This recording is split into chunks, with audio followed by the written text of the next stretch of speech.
Hello everyone, welcome back to my channel Sonu special. ಇವತ್ತಿನ recipe ಬ್ಯಾಚುಲರ್ಸ್ಗಂತೂ ತುಂಬಾ ಹೆಲ್ಪ್ ಆಗುತ್ತೆ.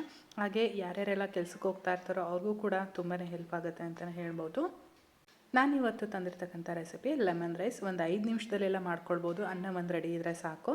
ಬನ್ನಿ ಈ ಲೆಮನ್ ರೈಸ್ನ ಹೇಗೆ ಮಾಡೋದು ಅಂತೇಳಿ ನೋಡ್ಕೊಳ್ಳೋಣ. ಮೊದಲನೇದಾಗಿ ಸ್ಟವ್ ಮೇಲೆ ಒಂದು ಕಡಾಯಿ ಇಟ್ಕೊಳ್ಳೋಣ. ಇದಕ್ಕೆ ಒಂದು 2ರಿಂದ 3 ಟೇಬಲ್ ಸ್ಪೂನಷ್ಟು ಎಣ್ಣೆ ಹಾಕ್ತಾಯಿದ್ದೀನಿ. ಎಣ್ಣೆ ಸ್ವಲ್ಪ ಬಿಸಿ ಆದಮೇಲೆ 2 ಟೇಬಲ್ ಸ್ಪೂನಷ್ಟು ಕಡಲೆಕಾಯಿ ಬೀಜ ಹಾಕ್ಕೊಂಡು ಫ್ರೈ ಮಾಡ್ಕೊಳ್ಬೇಕು.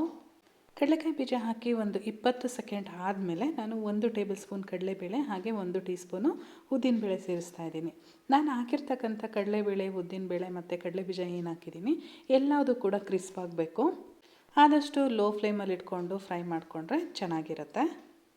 ಎಲ್ಲದೂ ಕೂಡ ಈಗ ನೋಡಿ ಕಲರ್ ಕೂಡ ಚೇಂಜ್ ಆಗಿದೆ, ಎಲ್ಲದೂ ಕ್ರಿಸ್ಪಾಗಿ ಫ್ರೈ ಆಗಿದೆ. ಈ ಟೈಮಲ್ಲಿ ನಾನು ಸಾಸಿವೆ ಮತ್ತು ಕರಿಬೇವು ಹಾಗೆ ನಮ್ಮ ಖಾರಕ್ಕೆ ಅನುಗುಣವಾಗಿ ಹಸಿರುಮೆಣಸಿನ್ಕಾಯಿನೂ ಕೂಡ ಸೇರಿಸ್ತಾ ಇದ್ದೀನಿ.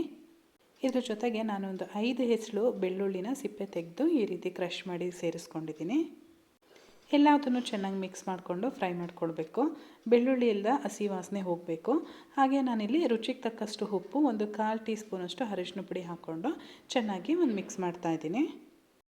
ಒಂದು 5 ನಿಮಿಷದಲ್ಲೇ ಯಾವುದಾದ್ರೂ ಒಂದು ರೆಸಿಪಿ ಆಗುತ್ತೆ ಅಂತ ಅಂದರೆ ಅದು ಲೆಮನ್ ರೈಸು. ಎಷ್ಟು ಫಾಸ್ಟಾಗಿ ಮಾಡ್ಕೋತೀವಿ ಅಂದರೆ ಅಷ್ಟೇ ಟೈಮ್ ಉಳಿಯುತ್ತೆ. ಇವಾಗ ರೆಡಿ ಮಾಡಿಕೊಂಡಿರ್ತಕ್ಕಂಥ ಬಿಸಿ ಬಿಸಿ ಅನ್ನನ ಇದಕ್ಕೆ ಸೇರಿಸಿ ಮಿಕ್ಸ್ ಮಾಡ್ತಾಯಿದ್ದೀನಿ. ಲೆಮನ್ ರೈಸು ಬಿಸಿ ಬಿಸಿಯಾಗಿ ತಿನ್ನೋದಕ್ಕೂ ಚೆನ್ನಾಗಿರುತ್ತೆ. ಅದೇ ರೀತಿ ಲಂಚ್ ಬಾಕ್ಸಲ್ಲಿ ತಗೊಂಡೋಗೋದಕ್ಕೂ ಕೂಡ ತುಂಬಾ ಚೆನ್ನಾಗಿರುತ್ತೆ.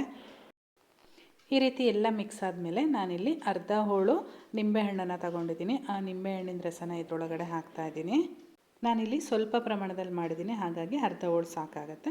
ಇದ್ರ ಜೊತೆಗೆ ಸ್ವಲ್ಪ ಕಟ್ ಮಾಡಿರ್ತಕ್ಕಂಥ ಕೊತ್ತಂಬರಿ ಸೊಪ್ಪನ್ನು ಸೇರಿಸಿ ಚೆನ್ನಾಗಿ ಮಿಕ್ಸ್ ಮಾಡಿದರೆ ಲೆಮನ್ ರೈಸ್ ರೆಡಿ ಆಗುತ್ತೆ. ಇವತ್ತಿನ ಈ ರೆಸಿಪಿ ನಿಮಗೆಲ್ಲ ಇಷ್ಟ ಆಗಿದ್ರೆ ವಿಡಿಯೋಗೊಂದು ಲೈಕ್ ಮಾಡಿ, ಹಾಗೆ ನಿಮ್ಮ ಫ್ರೆಂಡ್ಸ್ ಜೊತೆ ವಿಡಿಯೋನ ಶೇರ್ ಮಾಡಿ. ಚಾನಲ್ಗೆ ಹೊಸದಾಗಿ ವಿಸಿಟ್ ಮಾಡಿದರೆ ಸಬ್ಸ್ಕ್ರೈಬ್ ಮಾಡ್ಕೊಳ್ಳಿ. ಫೇಸ್ಬುಕ್ಕಲ್ಲಿ ನೋಡ್ತಾ ಇರೋರೆಲ್ಲ ಫಾಲೋ ಮಾಡಿ. ನಾನು ಮತ್ತೆ ಸಿಗ್ತೀನಿ ಮುಂದಿನ ವಿಡಿಯೋದಲ್ಲಿ. Thank you.